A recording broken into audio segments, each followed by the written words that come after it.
ರಾತ್ರಿ GST ಒಂದು ಏಕೈಕ ಸುದ್ದಿಗೋಷ್ಠಿಯನ್ನು ಮಾಡಿ ಬಹುತೇಕ 28% ಇದ್ದಿದ್ದನ್ನು 18%, 18% ಇದನ್ನು 5% ಇಳಿಸಿದ್ದಾರೆ. ಭಾಳಷ್ಟು ಗ್ರಾಹಕರಿಗೆ ಅನುಕೂಲ. ನೋಡಿ, ದೇಶದ ಪ್ರಧಾನಮಂತ್ರಿಗಳಾಗಿರ್ತಕ್ಕಂಥ ಸನ್ಮಾನ್ಯ ನರೇಂದ್ರ ಮೋದಿಯವರು ಯಾವಾಗಲೂ ಕೂಡ ಬಡವರು ಮತ್ತು ಮಧ್ಯಮದ ವರ್ಗದವರಿಗೆ ವಿಶೇಷವಾಗಿರ್ತಕ್ಕಂಥ ಚಿಂತನೆಯನ್ನು ಮಾಡ್ತಕ್ಕಂಥ ವ್ಯಕ್ತಿಗಳವರಾಗಿದ್ದಾರೆ. ಅದ್ರ ಜೊತೆಗೆ ದಸರಾ ಮತ್ತು ದೀಪಾವಳಿ ಹಬ್ಬಕ್ಕೆ ಇಡೀ ದೇಶದ ಜನತೆಗೆ 140 ಕೋಟಿ ಜನತೆಗೂ ಕೂಡ ಒಂದು ಅತ್ಯದ್ಭುತವಾಗಿರ್ತಕ್ಕಂಥ ಕಾಣಿಕೆಯನ್ನು ನರೇಂದ್ರ ಮೋದಿಯವರು ಇವತ್ತು ಕೊಟ್ಟಿದ್ದಾರೆ. GSTಯಲ್ಲಿ ಭಾರಿ ಬದಲಾವಣೆಯನ್ನು ತರುವ ಮುಖಾಂತರ ಅದರಲ್ಲಿ ವಿಶೇಷವಾಗಿ ಆರೋಗ್ಯಕ್ಕೆ ಸಂಬಂಧಪಟ್ಟಿರ್ತಕ್ಕಂಥ ಕ್ಯಾನ್ಸರ್ ಮತ್ತು 33 ಕ್ಯಾನ್ಸರ್ ಪೀಡಿತ ರೋಗಗಳಿಗಾಗಲಿ ಅಥವಾ ಔಷಧಿಗಳಿಗಾಗಲಿ ಇವತ್ತು 0% ಟ್ಯಾಕ್ಸನ್ನು GSTಯನ್ನು ಇಂಪ್ಲಿಮೆಂಟ್ ಮಾಡೋ ಮುಖಾಂತರ ಆರೋಗ್ಯ ಕ್ಷೇತ್ರಕ್ಕೆ ಒತ್ತು, ಎರಡನೇದು ಕೃಷಿ ಕ್ಷೇತ್ರಕ್ಕೆ ಒತ್ತು ಕೊಡ್ತಕ್ಕಂಥದ್ದು, ಮೂರನೇದು ಶಿಕ್ಷಣ ಕ್ಷೇತ್ರಕ್ಕೆ. ಅಂದರೆ ಎಲ್ಲ ಕ್ಷೇತ್ರದಲ್ಲಿರ್ತಕ್ಕಂಥ ವ್ಯಕ್ತಿಗಳಿಗೆ ಇವತ್ತು GSTಯನ್ನು ಇಳಿಸೋ ಮುಖಾಂತರ ಬಹುದೊಡ್ಡದಾಗಿರ್ತಕ್ಕಂಥ ಕೊಡುಗೆಯನ್ನು ದೇಶ ಜನರಿಗೆ ಕೊಟ್ಟಿದ್ದಾರೆ.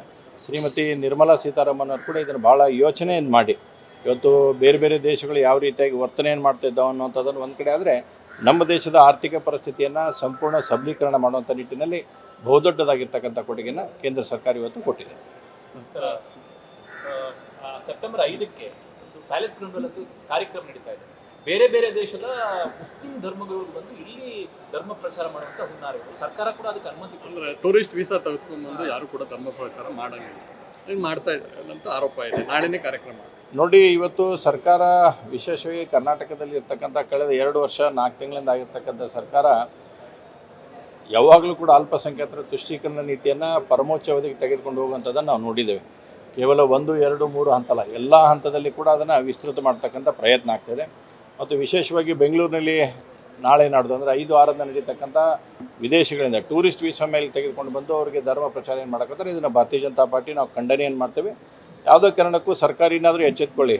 ಈಗ ನಾಡದ ಹಬ್ಬ ದಸರಾದಿಂದ ಹಿಡ್ಕೊಂಡು ಏನೇನು ಸಮಸ್ಯೆಗಳನ್ನು ಉದ್ಭವ ಆಗಿದ್ದಾವೆ, ಧರ್ಮಸ್ಥಳದ ಬಗ್ಗೆ ನಡೆದಿರ್ತಕ್ಕಂಥ ಘಟನೆಗಳು ಈಗ ಇನ್ನೂ ಹಸಿರು ಇರುವಾಗಲೇ ಈ ರೀತಿಯಾದಂಥ ಕಾರ್ಯಕ್ರಮಗಳಿಗೆ ಆಯೋಜನೆಯನ್ನು ಕೊಡೋ ಮುಖಾಂತರ ಸರ್ಕಾರ ತಪ್ಪ ಹಾದಿಗೆ ಹೋಗ್ತಾ ಇದೆ ಅನ್ನೋಂಥದ್ದನ್ನು ಭಾಳ ಸ್ಪಷ್ಟವಾಗಿದ್ದೇನೆ.